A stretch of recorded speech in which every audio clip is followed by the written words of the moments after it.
Welcome back to Ask Ornstein. This week, it's all about Arsenal. After defeat in Sunday's North London derby left the Gunners 15th in the Premier League, 11 points behind table-topping Spurs and just 7 above the relegation zone, I'll be assessing how they got to this stage, what's gone wrong, and where they go from here.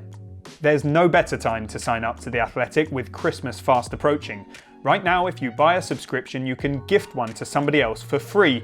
One price, 2 subscriptions, coverage of every Premier League team and plenty more. Just go to theathletic.com/Ask Ornstein.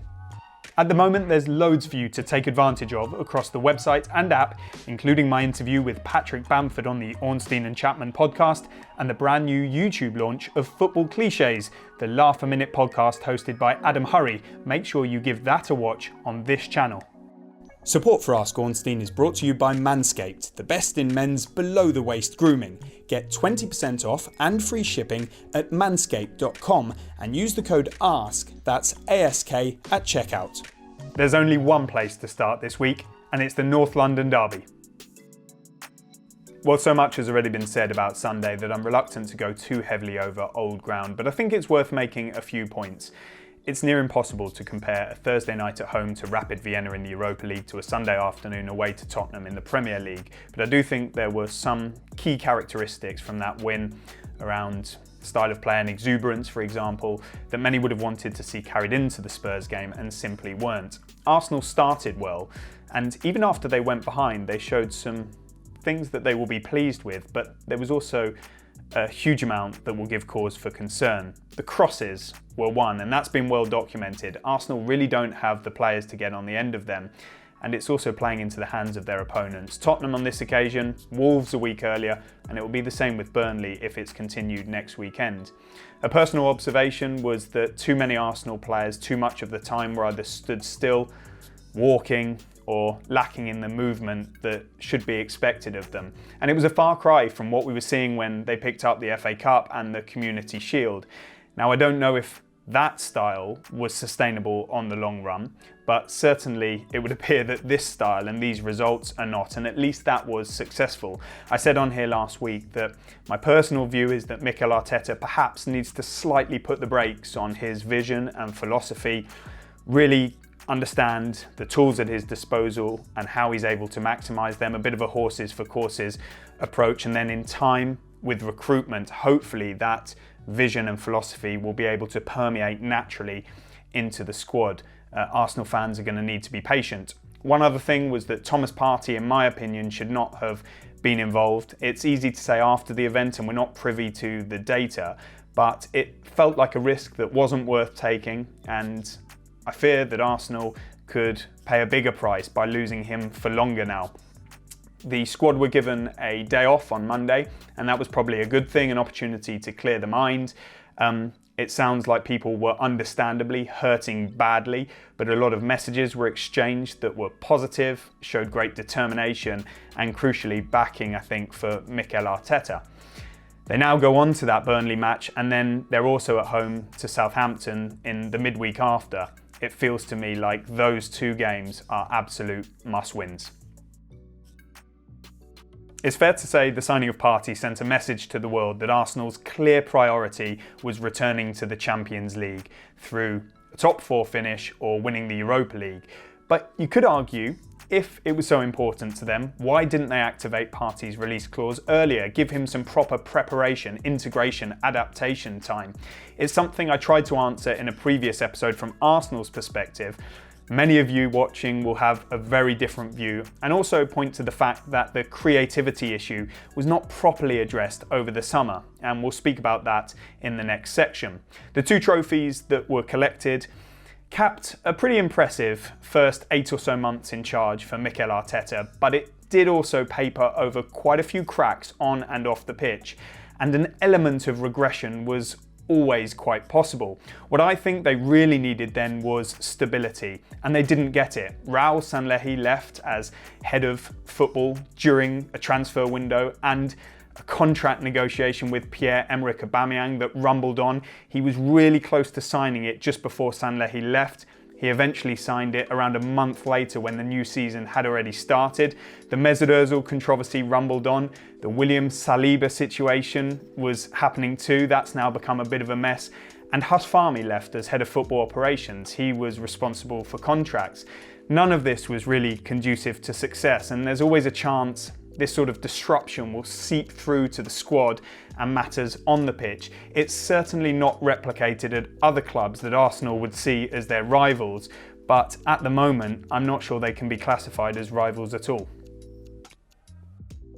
Creativity is such a hot topic around Arsenal at the moment. If you're not going to utilise Mesut Ozil, fine, but then you need to replace what he brings. Arsenal did try in the transfer market through Houssem Aouar of Lyon, but they didn't manage to. And if you don't manage to, then you need to look to internal solutions, whether it be Ozil or something else. During the Aubameyang contract extension negotiations, it was mentioned that Arsenal would be bringing in creativity. That came in the form of Willian, but it hasn't gone to plan so far. And it makes you wonder if they will dip into the transfer market in January. Now, their plans were focused on the summer of 2021, when Mesut Ozil's contract expires. But perhaps some of those plans, as we've talked about in previous weeks, will be fast-tracked. We know that one of the options they're considering is Dominik Szoboszlai, and he has a 25 million euros release clause at RB Salzburg, but they won't be the only club in the frame, and they do have other options. It does feel at the moment like they need to bring somebody in January for them as a club, and also specifically for Aubameyang, to give him a supply line to get scoring again. I don't buy into this suggestion that his contract has knocked his form. I just feel that he's not getting the service that he needs to score those goals. We're told that his confidence is rock solid, and it looks more an unhappiness that things aren't going well for the club or for him on the pitch at the moment, and it needs to be sorted out. Arsenal's ownership, KSE, the Kroenkes, are described by people who know them as being quite hands-off, in that they tend to delegate a lot of power, responsibility and trust to their executives on the ground on a daily basis at all of their sports teams, but they are across everything. They're involved in all key decisions, and they will act where they feel necessary. We've seen that at Arsenal with a number of staff changes, a couple of signings, Nicola Pepe, Thomas Partey, and I do think they'll continue to invest where they identify the right opportunities, potentially around more release clauses in a market where many feel cash is king, but not to the extent of, say, a Chelsea under Roman Abramovich or Manchester City under Sheikh Mansour. They are still trying to be self-sustaining. At the moment, they're not. By their own admission, they're running a Champions League wage bill on a Europa League budget. They've made a raft of redundancies. Their players took wage cuts at the outbreak of the COVID pandemic, and I don't see the Kroenkes throwing money at this problem. Be in no doubt that it's they who ultimately call the shots, but an increasingly influential figure is Tim Lewis, appointed by the Kroenkes to the board as a non-executive director. But from what I hear, he is key, alongside Vinay Venkatesham, the CEO, and then on the football side, of course, Mikel Arteta and Edu. They are the people who, at the moment, are being charged by the Kroenkes with leading Arsenal forward. For many, inside and outside of Arsenal, the summer of 2021 cannot come soon enough. As things stand, it marks the end of contracts for Ozil, Luis, Mustafi, Socrates, and 1 year to go for the likes of Lacazette, Kolasinac, Chambers, Elneny. Also an opportunity to recruit. But one person who I don't think is going anywhere is Mikel Arteta. He seems to have the full support of the Arsenal hierarchy. The Kroenkes don't like to sack managers mid-season at any of their teams. They felt they were left with no choice when it came to Unai Emery. And I'm sure that Mikel Arteta has made plenty of mistakes, but he did also inherit a lot of problems from the Emery era and also the end of Arsene Wenger's reign. He will be given time. This is one of the most coveted positions in world football. I know of managers and coaches who would love to take over at Arsenal, but the club are backing Mikel Arteta wholeheartedly. They believe he will dig them out of the current situation they're in and also lead them to success in the future. Support for Ask Ornstein is brought to you by Manscaped, the best in men's below-the-waist grooming.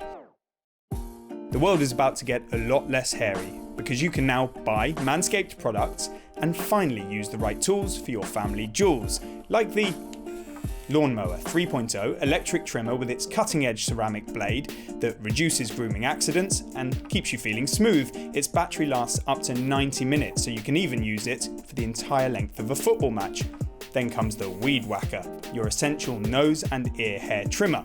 Both products are part of the Manscaped Performance Package that includes a t-shirt, athletic boxer briefs, deodorant, toner for, yes, down below,